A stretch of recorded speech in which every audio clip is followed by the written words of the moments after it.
আব্বা আমি একটা মাইয়ারে ভালোবাসি, আমি বিয়ে করতে চাই। এর ছবি টবি কিছু আছে? হ্যাঁ আছে আব্বা। ওই দেখাও। এই দেখেন।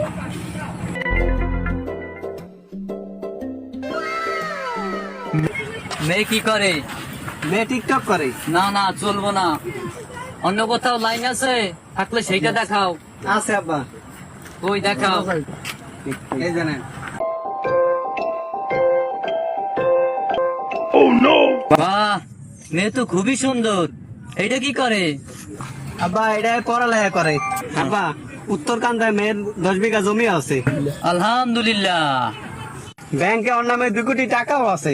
মাশাআল্লাহ, সুবহানাল্লাহ। আব্বা আপনি কি তাহলে রাজ? এবারে এমনি আয়। ওই মেয়ের অন্য জায়গায় বিয়ে হয়ে যেতে পারে। চল আমরা আগে সময়টা নিয়ে যাই।